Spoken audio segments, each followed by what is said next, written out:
자, 오늘 말씀 좀 같이 하겠습니다. 스승을 거절하는 불행한 시대. 오늘은 스승의 주일입니다. 2026년 우리 교회 표어는 우리는 위대한 교회로 간다이고요. 그리고 2025년 표어는 함께 걷는 사람들이라는 제목이었습니다. 함께 걸고 그리고 그렇게 함께 걸어서 위대한 교회로 가야 할 텐데, 이처럼 계속해서 논리적으로 전개되고 있는 우리 교회 표어, 그 표어를 연결시키는 동력은 힘이 있는데요. 그것은 바로 잘 가르치고 잘 배우는 거룩한 사슬입니다. 우리가 왜 차량이 견인을 하면 견인을 하는 차가 견인당하는 차를 사슬 두꺼운 거로 잘 묶으면 잘 끌고 갈 수 있고, 연결되지 않으면 못 가잖아요. 그래서 함께 걸으려면, 또 함께 위대한 교회를 세우려면 함께 끌고 함께 배우고 함께 동행하는 거룩한 사슬이 매우 중요하다라고 하는 것입니다. 사람은요, 사회적인 존재입니다. 혼자서 인간이 되는 사람은 없어요. 그러니까 오늘 중요한 전제로 시작을 하려고 해요. 우리들 중에는 겸손하고 또 사회적인 존재라는 사실을 항상 마음에 품어서 무엇인가를 배우려는 태도, 따르려는 태도를 가지신 분도 계시고, 어떤 분은요 도무지 다른 사람 말을 안 듣는 분도 계십니다. 솔직히. 근데 문제는 뭐냐면, 사람은 다른 사람을 말을 안 듣고 창세로부터 혼자 존재해서 혼자 살아가는 존재는 한 명도 없다는 거예요. 본인이 그걸 모르지만. 다시 말씀을 드리면, 알고 인식한 상황에서 사회화되는 사람이 있고, 본인은 누구한테 배우는 법도 없고 보는 법도 없고 영향력을 안 받는다고 말은 하지만 실은 강력하게 영향을 받고 있는 거예요. 그러니까 사회화되지 않는 존재는 있다 없다?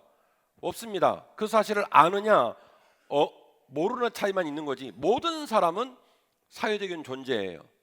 어떤 공동체 안에서 누구를 만나고 어떤 의식과 어떤 언어를 쓰는 사람을 곁에 두고 그 사람을 모델 삼아서 얼마나 많은 영향을 받느냐에 따라서 그 사람의 사고방식과 언어와 삶의 태도가 달라져요. 사회화를 생각하지 않는 사람은 원래 나는 그런 사람이다, 원래 나는 내가 알아서 그렇게 말한다 하시는데, 그거는 몰라서 하는 소리고, 알고 사회화를 받던 모르고 사회화를 받던 인간은 어떤 존재라고요? 사회화 되어지는 존재라는 거예요.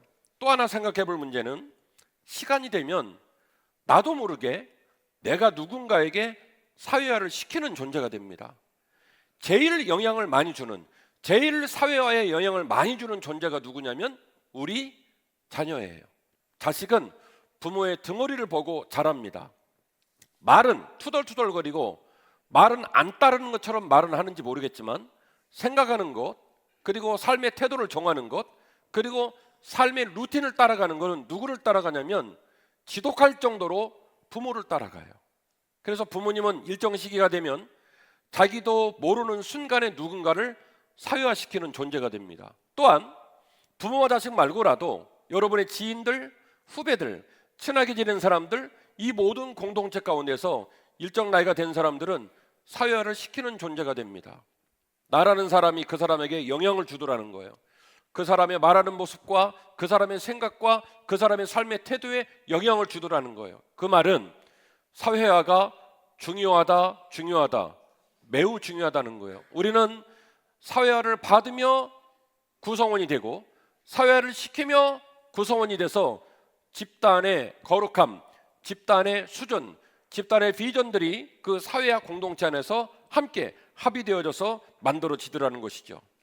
제 설교에 여러 번 등장했던 역사가 아놀드 토인비라는 인물이 있습니다.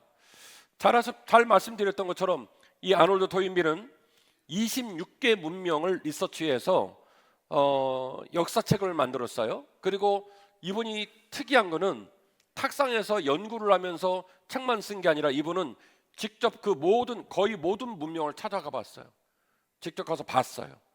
직접 보고 몸으로 체험하고, 그래서 이 아놀드 토인비가 이 영국의 역사학자로 어마어마한 역사에 관한 논점을 거대 담론으로 세상에 던졌습니다. 여러 번 말씀을 드렸던 것처럼 이분이 얘기하는 이 주장의 가장 중요한 축이 그거예요. 고등 문명이 하등 문명에게 도전을 주고 하위 문명이 고등 문명에게 물러서지 않고 응전을 하는 과정을 통해서 인류의 역사가 발달돼 왔다는 거예요. 그런데 고차원 문명이 하등 문명에게 도전을 주었을 때 그 응전을 누가 결정하냐면 창조적인 소수가 결정을 하더라는 거예요. 크리에이티브 마이너리티. 마이너리티가 뭐예요? 여러분, 우리가 쓰는 단어가 아니지만 마이너 하면 벌써 기분이 안 좋아지잖아요. 소수, 비주류, 밀리는 사람, 이런 뜻이에요. 크리에이티브 마이너리티. 마이너리티는 긍정적 사례로 쓰는 단어가 있는데 그 앞에다가 크리에이티브란 말을 썼습니다. 창조적 소수. 비록 소수이고 비록 많은 이들에게 지지를 받지 않으나 그들의 가슴 가운데, 그들의 의중 가운데 꿈과 비전과 소망을 품고 저항하고 공동체에게 영향력을 주는 소수의 리더들을 크리에이티브 마이너리티, 창조적 소수라고 말을 합니다. 이들이 공동체를 깨워서 응전하게 하고 그 응전을 통해 그 도전의 과제를 풀어내면서 인류가 발달을 하더라고 얘기를 하는 것이죠. 여기까지는 2절에도 말씀을 드렸죠. 오늘은 조금 더 들어가 보겠습니다. 그래서 질문합니다. 이 크리에이티브 마이너리티, 창조적 소수가 어떤 방식으로 공동체를 깨우더라는 거예요. 어떤 방식으로 대중을 일깨우냐는 거예요. 그런 그의 책에서 이렇게 말을 합니다.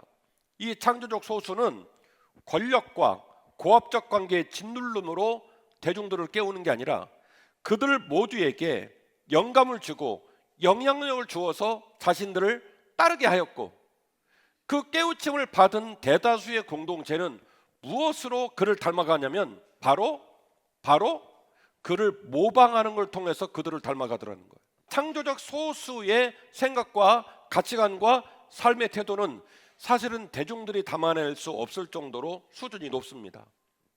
원래 자기 거가 아니에요. 근데 자기 거가 아닌 걸 나눠주고 자기 거가 아닌 걸 격려하고 자기 거가 아닌 걸 따르게 하도록 창조적 소수의 그들의 생각과 수준은 많은 범인들이, 많은 대중들이 따르기 쉽다 어렵다? 쉽지가 않습니다. 그런데 그 쉽지 않은 걸 먹여주고 나눠주고 격려를 했을 때 그 많은 사람들이 창조적 소수를 어떻게 따르냐면 내 거가 아니니까 어떻게 하냐면 모방을 하면서 따라가는 거예요. 내 거가 아니니까 뭐 하는 수밖에 없습니까? 해보는 거예요. 어떻게 해요? 복사해서 모방을 하는 거예요. 모방을 하면서 그 창조적 소수를 따라가다가 나중에는 모방한 그것이 내 것이 되고 내 인격이 되고 내 실력이 되는 거예요. 그래서 집단이 깨어나요. 그래서 창조적 소수의 헌신이 수많은 대중들의 인격과 삶의 자리를 뒤집어 놓는다. 이것이 바로 아놀드 토인비의 도전과 응전의 역사에 대한 내용이 되겠습니다. 따라서 이 말은 무슨 얘기냐? 어떤 집단이나 국가나 교회 안에는 좋은 교사, 좋은 목회자, 좋은 지도자를 가지고 있다. 좋은 지도자를 두었다라는 것은 한 공동체의 큰 자산이라는 거예요. 그 좋은 지도자가, 그 좋은 교사가, 그 좋은 목회자가 누구이기 때문에 토인비의 표현으로 말하면 크리에이티브 마이너리티.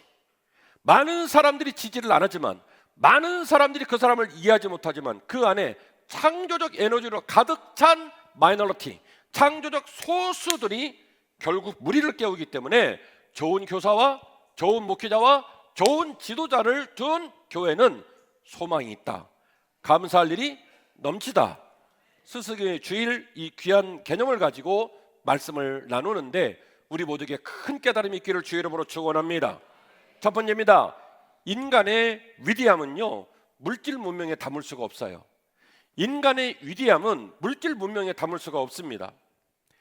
오늘 본문의 말씀 디모데후서 2장을 읽으셨는데 그 2장을 보면 이따가 말씀드리겠지만 바울이 디모데를요 특별한 용어로 부릅니다. 그러니까 디모데는 더 이상 바울에게 남이 아니라 어떻게 보면 자기의 피부치와 같은 모습으로 그레이드업이 돼요. 2장에 보시면. 그러면 어떻게 디모데를 그렇게 호칭할 수 있었을까? 디모데후서 1장 5절 말씀 보면 이런 내용이 나옵니다.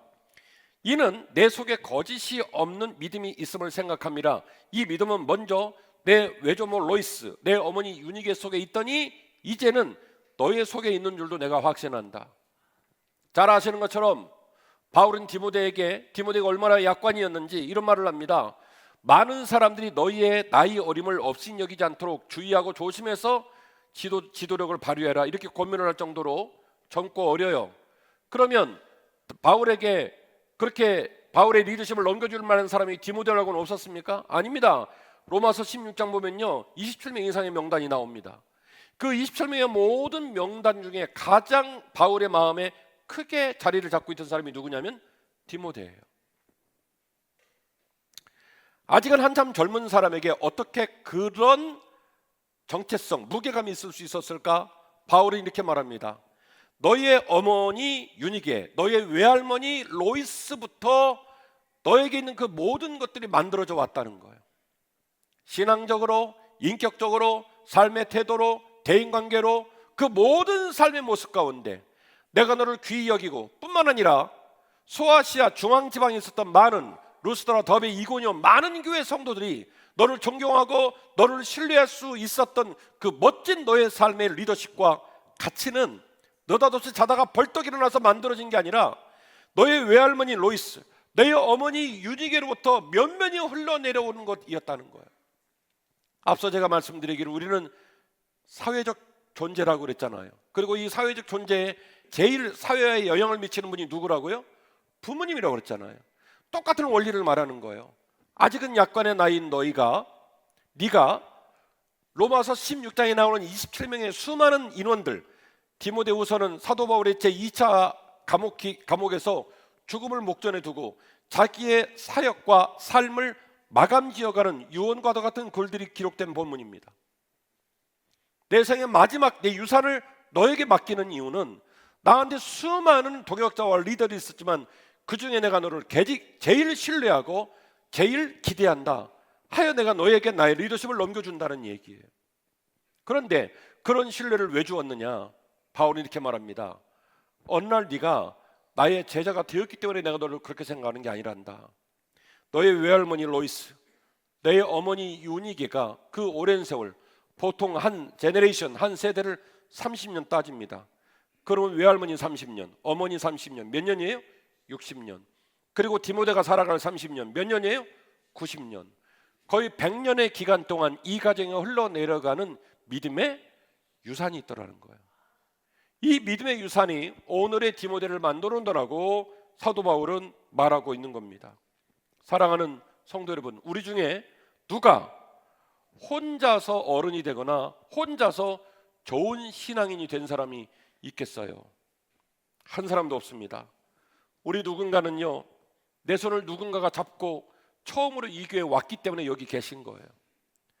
누군가는 우리에게 처음으로 성경을 펴주었고, 누군가는 우리가 흔들리고 낙심하고 어려울 때 나를 위해 기도해 준 믿음의 어른이 계셨기 때문에 저와 여러분이 여기 있는 거예요. 그 손길의 사슬이 끊어지지 않았기 때문에, 그 손길의 사슬이 끊임없이 연결되었기 때문에 우리는 여기 있을 수 있는 거예요.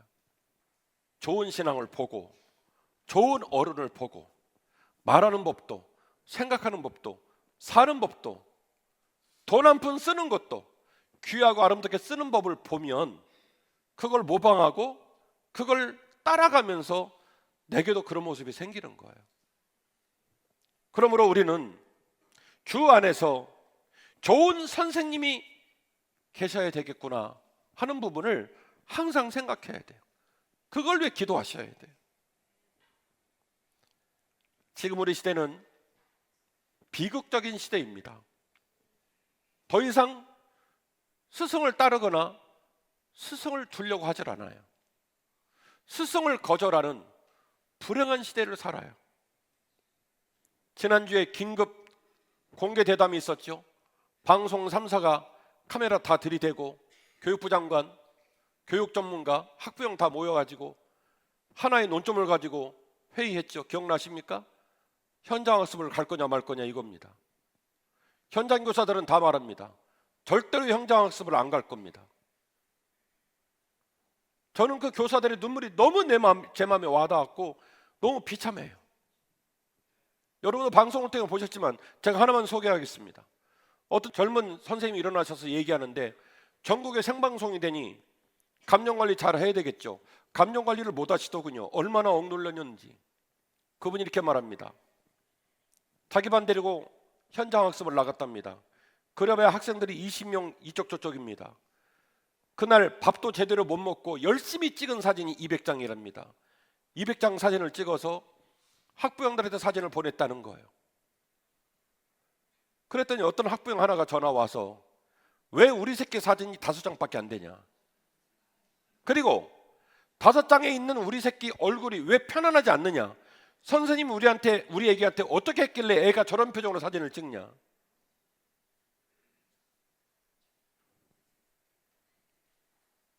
말씀을 하시는데 거의 울다시피 해요. 현장 왔으면 안 갈 거라고.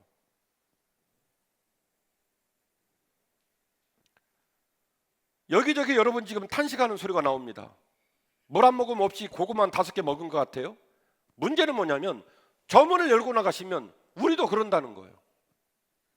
왜 우리에게 그런 일이 벌어집니까?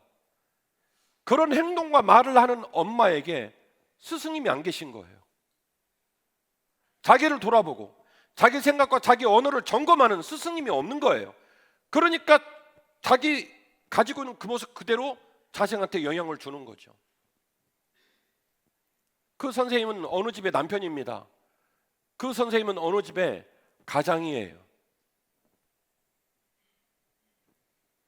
동일한 시기에 일어난 일입니다. 어떤 젊은이가 직장에 취업을 했는데 그 다음날 엄마를 대동하고 나타났답니다. 뉴스에 나옵니다. 예배 끝나고 식사하시고 한번 보세요. 엄마가 그 부서에 간부를 오라고 하더니 간부를 앉혀놓고 1:1 상담에 들어갔습니다. 우리 아들 라이센스, 우리 아들 졸업장, 이 모든 걸 고려했을 때 당신의 회사가 우리한테 주기로 한 연봉은 타당하지 않다. 그러니 연봉을 올려라. 그러면서 훈계를 하고 그 옆에 서 있는 아들은 아주 만족한 표정으로 드디어 연봉이 올라가는구나. 회사가 시장입니까? 콜라 사러 가셨나요? 그 게시물 올라온 그 밑에 리플에 수많은 인생의 동료들이 막 리플을 붙이는데 가관도 아니에요. 집에 가서 한번 보세요. 벌써 여러분 가슴이 벌렁벌렁하죠. 2가지 들으셨는데 하나 더 말씀드릴게. 아들이 휴가를 왔습니다. 군인이에요. 휴가가 짧겠지요. 그 휴가 기간에 어머니가 아들한테 쌍수를 시켰어요. 휴가 복귀를 했습니다. 그 어머니가 지휘관에게 전화를 해서 지금 뉴스에 나오는 내용 말씀드리는 거예요. 우리 눈앞에 벌어지고는 일을. 우리 아들이 쌍수를 했으니 훈련 다 빼고 근무 다 빼라. 국가의 군대에다가 어머니들이 이런 전화를 한다는 거예요. 빙산의 일각입니다. 이런 말도 안 되는 일이 이 나라 이민족 삶의 복판에서 일어나고 있습니다. 대학교를 나왔다는 부모들이 세상에서 나름대로 한 칼 할고 나름대로 성공했다는 사람들이 이런 행동을 합니다. 부모 세대에도 스승이 없고 자식은 그 부모에게 잘못된 가르침을 배우면서 세상이 망가져가고 있는 거예요. 우리 시대 정신을 보여주는 진풍경입니다. 누구도 스승의 권위를 인정하지 않습니다. 누구도 자기 자녀가 누군가에게 다듬어지도록 내어주지 않습니다. 여러분 여쭤볼게요. 그게 운동이 됐던 영어 공부가 됐던 기술을 배우는 기술에 대한 공부가 됐던 사랑하는 윤 장로님 그림 전공하시니까 좋은 작품을 만들어내는 작가가 됐던 그 모든 귀하고 아름다운 것들은 여러분 내 것 만들기가 쉬워요? 어려워요? 어려워요. 딱딱합니다. 목록님이 쉽지 않습니다. 그걸 내 것 만들 때는 인내가 필요합니다. 좌절하고 일어서기를 반복하지 않으면 내 것 될 수가 없습니다. 그래서 선생님이 필요한 거예요. 때로는 꾸준해지고 때로는 밀어붙여주고 때로는 그 아이가 인내하고 익어가도록 그를 가르쳐주는 딱딱하고 무거운 걸 먹을 줄 아는 사람을 만들어 주어야 우리 시대는 소망이 있는 거예요. 달달한 것만 먹고 하고 싶은 걸 하면서 살면 짐승들이 사는 밀림하고 무슨 차이가 있겠어요? 우리가 본능을 따라 산다면 짐승들이 사는 밀림하고 무슨 차이가 있겠냔 말이에요. 내 자식을 잘 길러주고 붙잡아주고 다듬어주도록 키워줄 선생님에게 자식을 맡기지 않아요. 누구도 배우려고 하지 않습니다. 그리고 동시에 무엇을 합니까? 남을 향해 무차별로 비난과 공격을 서슴지 않습니다. 비극적인 모순이죠. 모순. 남에게는 비난과 공격을 가열차게 하고 남이 나에게 어렵게 건네는 말들에 대해서는 그 자신을 향한 평가는 무감각하게 대하는 것. 이게 바로 현대를 살아가는 우리 안에 있는 참 가슴 아픈 모순이에요. 모순. 이 기가 막힌 모순 앞에서 우리가 좀 묵상해 봐야 될 성경 말씀이 있어요. 우리 주님이 직접 하신 말씀이십니다. 마태복음 7장 1절, 비판을 받지 아니하려거든 비판하지 말라. 너희가 비판하는 그 비판으로 너희가 비판을 받을 것이요 너희가 헤아리는 그 헤아림으로 너희가 헤아림을 받을 것이니라. 어찌하여 형제의 눈 속에 있는 티는 보고 내 눈 속에 있는 들보는 깨닫지 못하느냐. 저하고 15년 말씀을 나누셨습니다. 여기에 제일 해당되는 사람이 유대 지도자들이지요. 대제사장, 율법사, 서기관, 바리새인. 여쭤볼까요? 그러면 이 명단에 제자는 빠집니까? 이 명단에 제자는 빠지나요? 그렇지 않습니다. 여리고성에서 만났던 바디메오를 혹독하게 혼냈던 대중들의 무리들 빠지나요? 빠질 수 없습니다.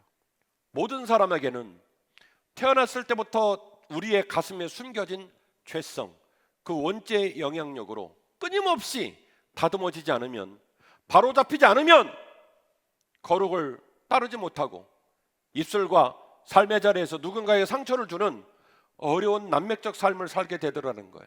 그래서 주님은 말합니다. 함부로 남을 비판하지 말아라. 너희들이 그 좋은 시력으로 다른 사람 눈에 있는 티끌을 찾아내는데 사실은 네 눈에 들보가 앉아있는데 네 눈에는 그게 안 보인다. C.S. 루이스라고 하는 유명한 작가가 계십니다. 이 영국의 작가가 남긴 글들이 수많은 목회자들에게 또 많은 시대를 살아가는 학자들에게 영향력을 주는 C.S. 루이스라고 하는 작가가 계신데, 이 C.S. 루이스가 1944년에 인간 폐지라고 하는 글을 세상에 내놨어요. C.S. 루이스 20세기 영국의 작가인데 대단한 분이에요. 이분이 인간 폐지라는 책을 세상에 내놨어요. 그리고 그 책에서 그는 이런 표현을 씁니다. 우리 시대가 만들어내는 인간을 가슴이 없는 인간이다라는 표현을 써요. 은유적 표현이죠. 여기 흉보가 없다는 말이 아니잖아요. 이 안에 담겨진 인격, 가치관, 우리의 삶의 생각들, 사람다움이라고 하는 보이지 않지만 꼭 있어야 되는, 우리 안에 있어야 되는 본질, 에센스, 그 에센스가 사라져버린 인간을 가슴이 없는 인간이라는 표현을 쓴 것이죠. 머리는 똑똑하고 본능은 강한데 그 사이에서 옳고 그름을 분별하고 사랑할 것을 사랑하게 만드는 그 가슴이 사라진 인간 말입니다. 루이스는요, 결론에서 이렇게 경고를 합니다. 인간이 더 이상 절대적 가치 기준에 복종하지 않을 때 인간은 인간이기를 멈추고 점점 짐승이 되어간다 라는 표현을 씁니다. 이것이 바로 제가 평소에 설교 시간에 여러 번 말씀드렸던 유물화의 정체예요. 유물화. 어려운 한문인데 쉽게 말씀드리면 사람이 사람 잡지 못하고 물건으로 바뀌어간다 이 소리예요. 유물화된다. 여러분, 저와 여러분이 유물화되는 것 안 좋으시죠? 저와 여러분이 짐승화되는 것도 안 좋으시죠? 여러분이 누구랑 대화를 하고 어떤 사건을 볼 때 아이고 짐승보다 못해 이 말씀을 왜 하시는 줄 아십니까? 우리는 짐승보다 수준이 높다고 항상 굳게 믿고 계시기 때문에 그래요. 여러분, 우리가 짐승보다 높은 이유가 뭘까요? 두 발로 걸어서요? 뭐예요? 왜 우리가 위대하죠? 짐승처럼 본능을 따라 살지 않기 때문에 그렇습니다. 본능을 제어하고 그리고 본능을 뛰어넘을 수 있는 거룩한 의분, 그 거룩한 도전이 우리에게 있기 때문에 C.S. 루이스의 표현으로 말하면 우리 안에 있는 가슴을 가지려고, 가슴을 지키려고 몸부림치기 때문에 인간이 위대한 거예요. 가슴을 내주면, 가슴을 포기하면 인간은 더 이상 인간일 수가 없습니다. 삭막한 정글 사회, 본능을 따라 사는 사회는요, 짐승화 되어지는 사회입니다. 우리 사회가 짐승의 사회로 가지 않으려면 한 가지가 살아있어야 합니다. 바로 가르치고 배우는 거룩한 사슬입니다. 사슬이라는 표현을 쓰는 이유는 가르치는 일과 배우는 일이 쉽다, 어렵다? 어려워요. 강력하게 엮어매지 않으면, 강력하게 끌고 가지 않으면 절대로 가르치고 배우는 일이 이루어지지 않습니다. 그러므로 좋은 스승을 모시는 사람과 공동체에 미래가 있다는 걸 여러분 꼭 기억해 주시기를 바랍니다. 본문의 말씀 2장 1절이죠. 내 아들아, 그러므로 너는 그리스도 예수 안에 있는 은혜 가운데 강하고 이렇게 전개가 되는데 참 대단한 얘기죠. 사도 바울이 디모데에게 뭐라고 표현을 쓰냐면 굳이 디모데라고 쓰면 될 일을 내 아들아라고 표현을 썼습니다. 사도 바울은 장가 안 갔어요. 애견한 적 없어요. 그리고 사도 바울에게는요 너무나 많은 귀한 동역자가 있습니다. 한 부분만 말할까요? 브리스길라와 아굴라. 로마서 16장에 뭐라고 그랬어요? 이들은 나를 위해서라면 목숨도 아끼지 않고 내놨다. 끝판왕 아닙니까? 그런데 유독 디모데를 말할 때 뭐라고 표현을 쓰냐면 디모데라는 표현을 쓰지 않고 내 아들아라는 표현을 썼어요. 처형을 앞둔 노사도가 마지막 편지에 이 호칭을 통하여서 이 편지의 무게감을 드러냅니다. 평생의 삶을 돌아봅니다. 다메섹 도상에서 예수님을 만난 후 30년에서 33년 사명만 바라보고 정말로 그 수없는 자리를 수많은 위험을 겪어가며 지금까지 달려왔습니다. 수많은 교회를 세웠고 수많은 선교지의 복음으로 개척을 했고 수많은 동역자를 만났습니다. 당신 누굽니까? 당신 삶의 열매가 뭡니까? 라고 누군가 묻는다면 할 얘기 참 많겠죠. 그런데 바울은 자기 인생의 맨 마지막 단계에 사람 하나를 남기고 그 사람 하나에게 이런 표현을 씁니다. 주저함이 없이 내 아들아, 이런 표현을 쓰는 거죠.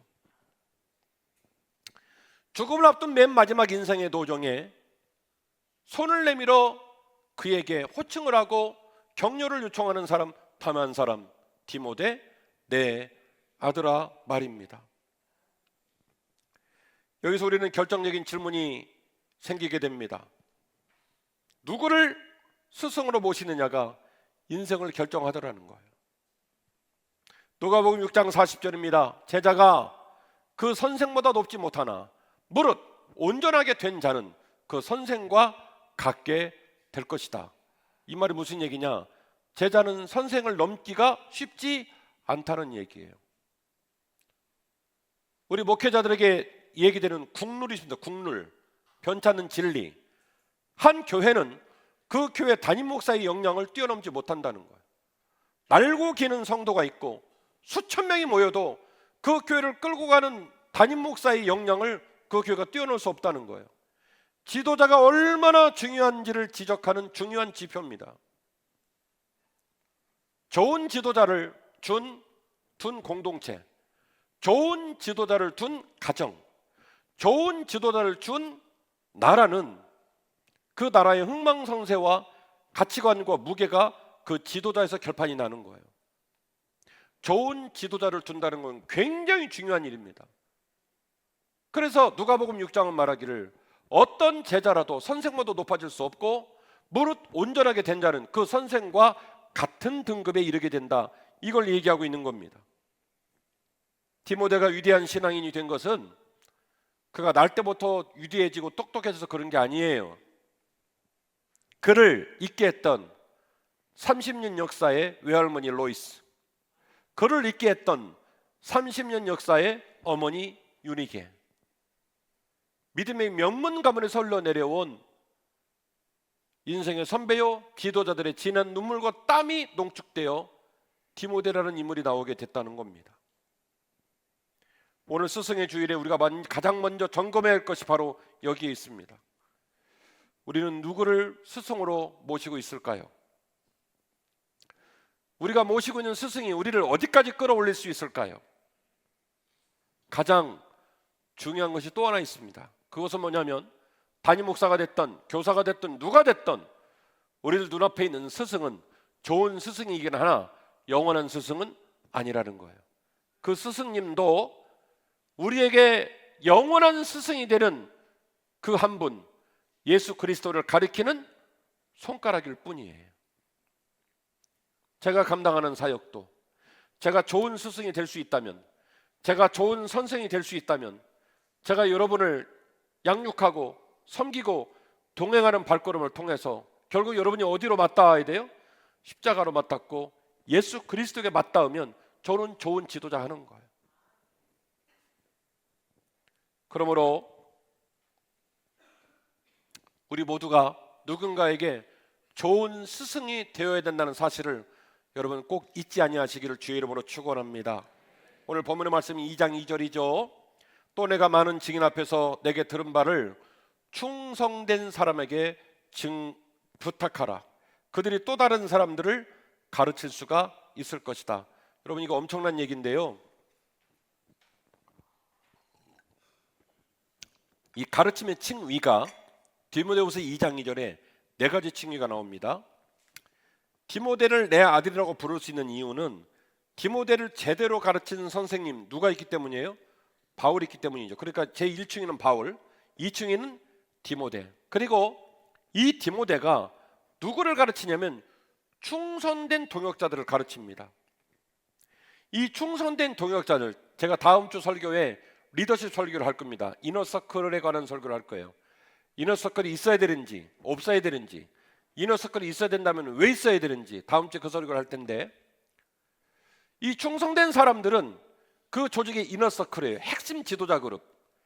그 최고 지도자에게 목숨까지 나눠줄 정도로 집중된 에너지를 쓰는 코어 멤버를 말하는 거예요. 그리고 그들에게서부터 다른 사람들에게까지, 그러니까 층위가 몇 개가 좀 존재하냐면 네 층위가 나오는 겁니다. 바울에서 디모데로, 디모데에서 충성된 자들 4개로, 충성된 자들 4개에서 다른 이들에게로. 그러니까 몇 개입니까? 층위가 지금 4개 층위죠. 이 4개 층위로 그 귀한 가르침과 영향력이 정말로 모든 이 사방으로 팔방으로 확장되고 흘러내려갈 수 있도록 그렇게 사역을 감당하라는 거예요. 그리고 이 모든 일들을 하기 위하여 2장 1절에 중요한 요소 하나를 지적을 합니다. 내 아들아, 그러므로 너는 그리스도 예수 안에 있는 은혜 가운데서 어떻게 하라고요? 강해져야 한다. 오늘 설교가 다 정리가 됐네요. 모든 공동체에게는 좋은 스승이 필요하다. 우리 시대는 스승을 거절하고 있다. 스승의 존재를 부인하고 있다. 그래서 우리 시대가 점점점 불행해지고 있다고 제가 시대를 판정했고, 그리고 이 시대를 우리가 저항하고 이 시대에 거룩한 영향력을 주기 위해서 우리에게는 좋은 스승이 필요하다. 또 하나, 우리는 인지를 하든 인지를 못하든 때가 되면 어쩔 수 없이 누군가에게 뭐가 된다고요? 나도 모르게 스승이 돼요. 설교의 모두 발언으로 말씀드리면 사회화를 시키는, 영향을 주는 사람이 된다고요. 제일 많이 영향받는 사람이 누구라고요? 우리 집에 있는 자녀들, 그리고 교회, 지인들, 이웃들, 내 인생의 후배들에게 우리는 나도 모르게 스승이 됩니다. 그래서 우리는 잊으면 안 돼요. 우리가 그 모든 일들에 나도 모르게 스승으로 초청을 받기 때문에 디모데에게 준 내 아들아, 너에게 이 모습이 필요하다고 지적을 했던 그리스도 예수 안에 있는 은혜 가운데 어떻게 된다고요? 강해져야 한다. 너의 지식, 너의 신념, 너의 영성, 너의 인격, 너의 모든 삶의 부분이 너의 외할머니 로이스처럼, 너의 어머니 유니게처럼 강해져야 한다. 스승의 주일, 우리 교회 스승들을 묵상하시고 그 스승들을 격려해 주시고 우리도 그 스승을 모방하면서, 아놀드 토인비의 표현으로 말하면 그 스승을 모방하면서 우리도 언젠가 좋은 스승이 되어지는 그런 멋진 교회가 되었으면 좋겠습니다. 마태복음 23장 8절, 그러나 너희는 랍비라 칭함을 받지 말라. 너희 선생은 하나이요 너희는 다 형제이니라. 땅에 있는 자를 아버지라 하지 말라. 너희 아버지는 한 분이시니 곧 하늘에 계신 이시니라. 또한 지도자라 칭함을 받지 말라. 너희의 지도자는 한 분이시니 곧 그리스도 예수이시니라. 우리의 영원한 스승님은 한 분이십니다. 예수 그리스도. 담임 목사의 몸부림이, 담임 목사의 설교와 복음이 예수 그리스도의 십자가에 맞닿아 있어야 됩니다. 저하고 여러분은 온전한 존재가 못 됩니다. 옳고 그름의 문제도 있지만 기호도의 문제도 있습니다. 잘 맞는 사람도 있고 잘 안 맞는 사람도 있습니다. 다시 말씀드리면 좋은 리더라고 하는 말은, 우리가 계속 부흥해서 건강한 교회가 된다는 말은 우리 모두가 100%다 친한 사람끼리 모여가지고 그런 교회를 만들 수 있느냐? 없습니다. 그리고 그런 교회는 건강한 교회가 아닙니다. 목사에게 가까운 성도가 있고 좀 먼 성도도 있고, 목사에게 가까운 성도가 맨날 가까이 있느냐? 그렇지 않아요. 제가 목회 29년 해보면 때가 되면 또 멀리 내려가기도 해요. 먼 곳에 계시다가 안으로 들어오기도 해요. 때로는 잘할 때도 있고 때로는 못할 때도 있어요. 그러니 사람을 특정 구간의 그 모습 하나만 가지고 전부라고 판단하는 건 폭력입니다. 기다려주고 사랑해주고 격려해주고, 어떻게 될 때까지요? 잘할 때까지. 어떻게 될 때까지요? 익을 때까지. 어떻게 될 때까지요? 아름다워질 때까지. 할렐루야. 그러면 그 교회는요, 좋은 교회가 되는 거예요. 영원한 스승인 예수 그리스도 한 분을 마음에 품고 그분을 닮아가고 그분을 가르치고, 그래서 우리 교회가 이 잠실 복판에서, 우리 교회 한자가 무슨 한자예요? 하나 한자가 아니라 클 한자예요. 큰 빛 교회입니다. 진짜 큰 빛이 되어서 이 땅에 거룩한 영향을 흘려보내는 멋지고 아름다운 한빛 공동체 모두가 되시기를 주의 이름으로 축원합니다.